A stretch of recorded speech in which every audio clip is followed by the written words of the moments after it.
What's up, everybody? Emperor John Kill 3D Gaming here with my long-awaited review for Star Wars Episode 1 Jedi Power Battles.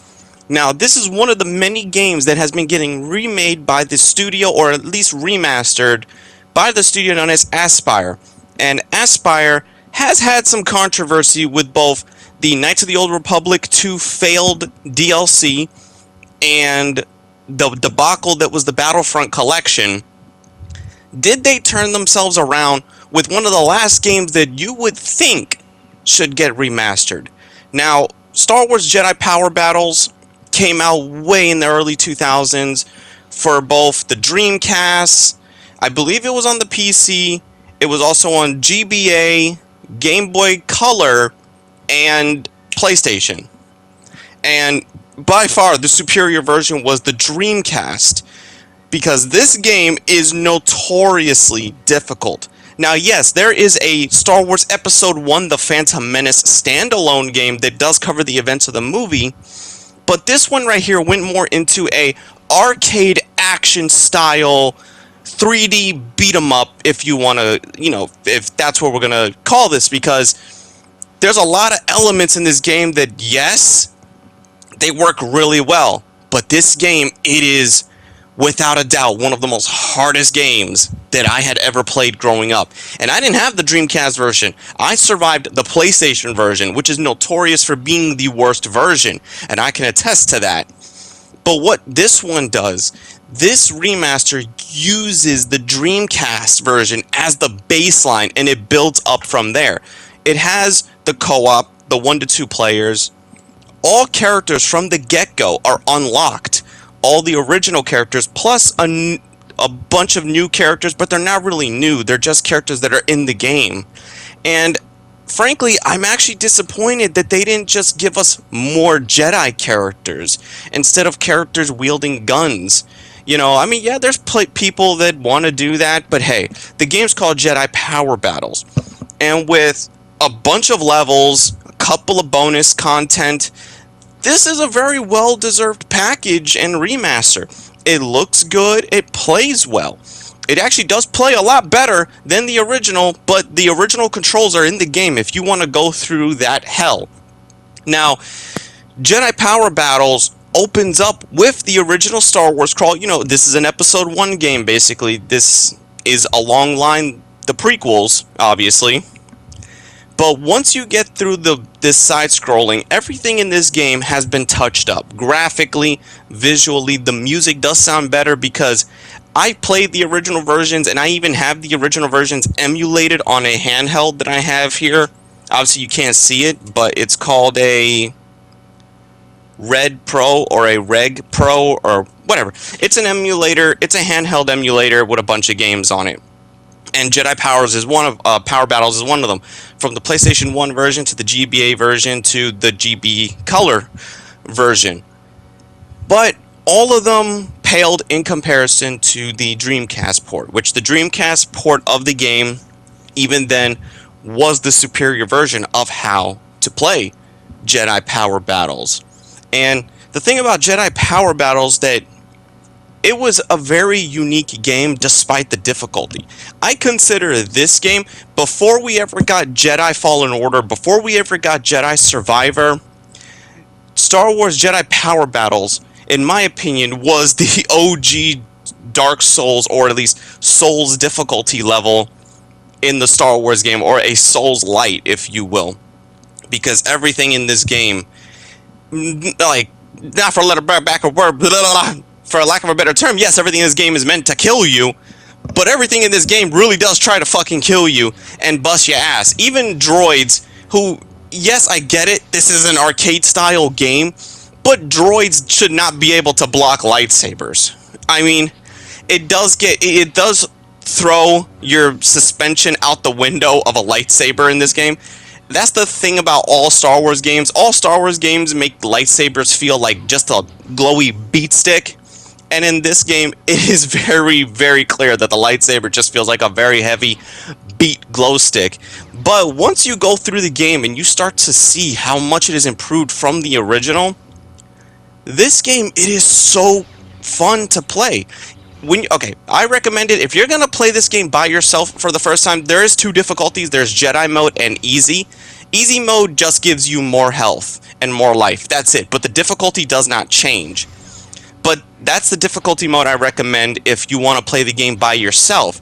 Now, you can play it in co-op. Now, sadly, I don't have any footage for co-op because that's the one thing I wish these releases or these remasters would do, is add a cooperative online component instead of couch. I mean, I appreciate that the couch co-op is there, but not many people are doing couch co-op like they used to. You don't get that many people anymore coming over to each other's houses because everything is done online.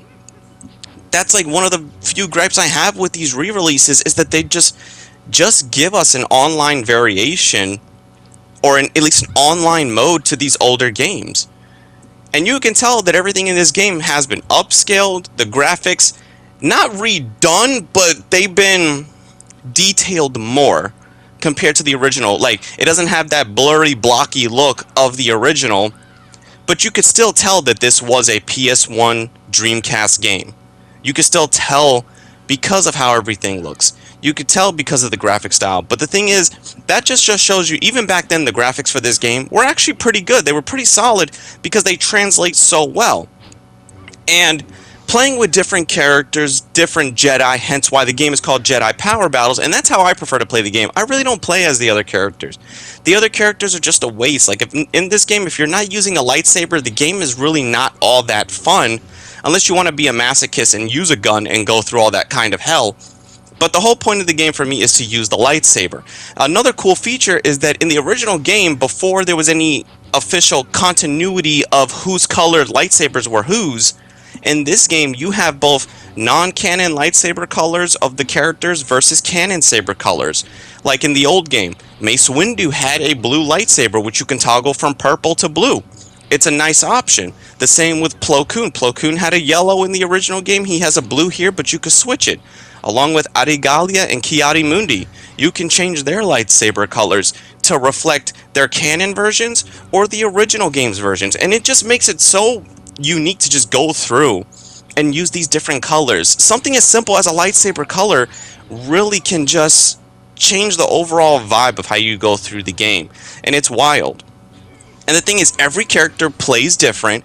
Every character has their unique sets of abilities, powers, force abilities, items that they can use in the field, and they can even level up throughout the game. As you go through the game, the more points you accumulate from items, combos, defeating enemies, objectives, anything you throughout the level goes through your score system.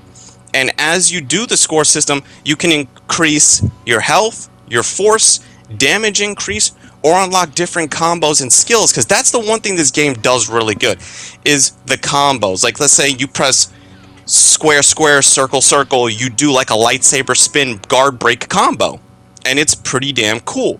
Now, some levels are more frustrating than others. Like Tatooine and Coruscant, to me, are the most annoying levels in the game, because it's just like the entire kitchen sink gets thrown at you for no apparent reason. Enemies are just insane in the amount that they can do. And yes, there's even enemies with bullshit attacks that one-shot you off the ledge, because yes, you can fall off the ledge in this game, especially when you get to Coruscant. Coruscant was the most annoying level in the game for me, and every time I get to this level, I wonder, would I even have a better time with a friend, or do I have a better time by myself? That's the kind of question it ponders. Like, do I need help, or do I just brave it on my own? Because the kicker with playing with a second person, because even though I don't have any cooperative footage, I know the co-op very well, because I used to play the co-op with my brother, with my cousins, and with friends of mine growing up. And the difference here is, I think now you have separate health meters this time, and you both aren't acute. I think this time you do have your own health meters, but you do share the same lives. Like, if one person goes down, you lose an extra life. And that's the one thing two players in this game, they do share. Now, yes, that makes it very challenging and unique, but sometimes with these later levels, it can be quite the grind. And if you and your friend can beat this game together on Jedi mode, then that is your best friend for life. That is a person that is going to go with you through thick and thin, because this game here is just crazy. And the thing is, with all the levels, there's a variety of different objectives in each of the levels. Not all the levels are the same. The core aspect is the same. Start from point A to point B, get all the items in between, but there's vehicular levels. There's a lot of platforming levels, which are difficult, yes, due to the old design of the game. But here, due to the controls being refined, everything works the way it should.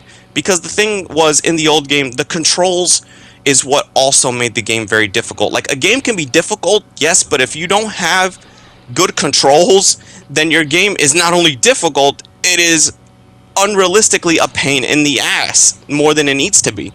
See, if a game can be hard, a game can be difficult, yes, but like I said, you need to have good controls for your game to bear with the difficulty of the artificial difficulty that pops up. Because yes, during certain points in the game, the difficult can be either artificial or you just feel a random difficulty spike, and no more can it be felt with Darth Maul. If you're playing this by yourself, Darth Maul is one of the biggest challenges in the game because he's extremely broken. If you're not powered up, or if you don't find a particular combination to just keep breaking his lock and breaking his guard to make him run off until you get to the end of the level, and the end of the level, this whole level alone, remember how in the movie it was just the hangar bay, the generator room, then the reactor core?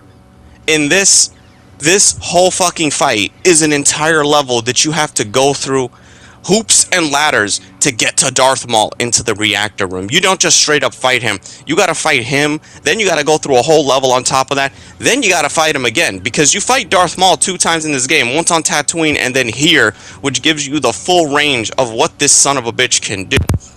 Because I have never had more trouble dueling anybody in a Star Wars game than Darth Maul from Jedi Power Battles. And I noticed why Darth Maul is not a boss in many other Star Wars games, like a boss to fight, because he is insanely difficult. But then once you beat the game, or if you choose to, because like I said, everything's open, there's multiple different modes in the game for you to play.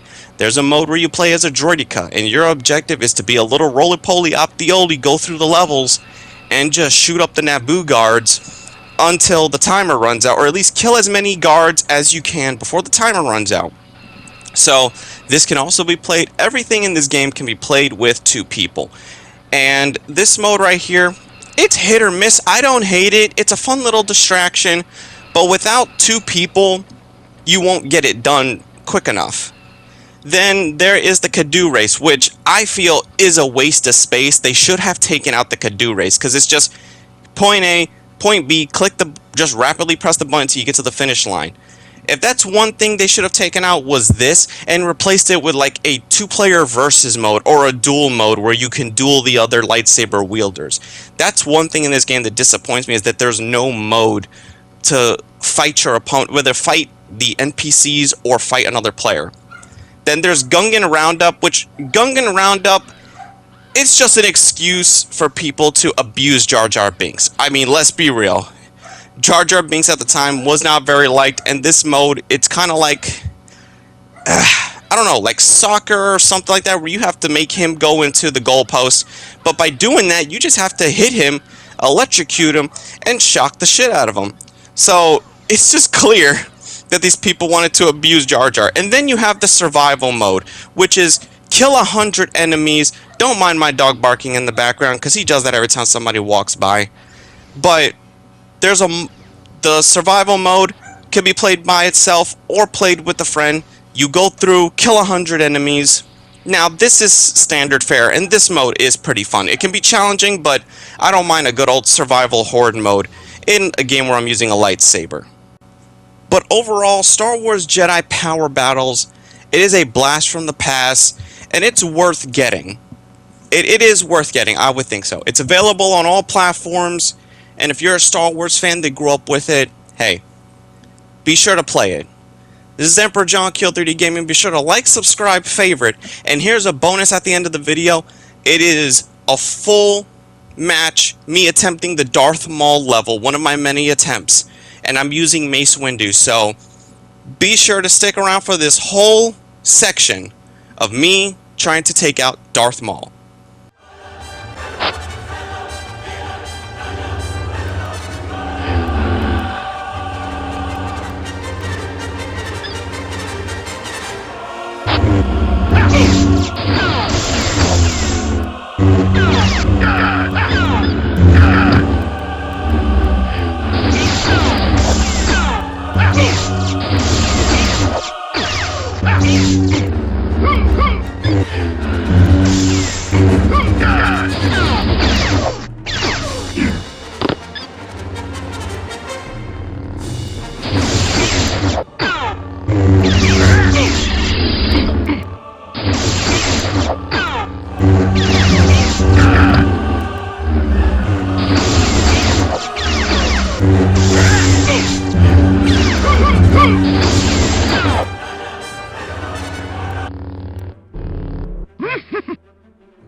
Ha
ha ha!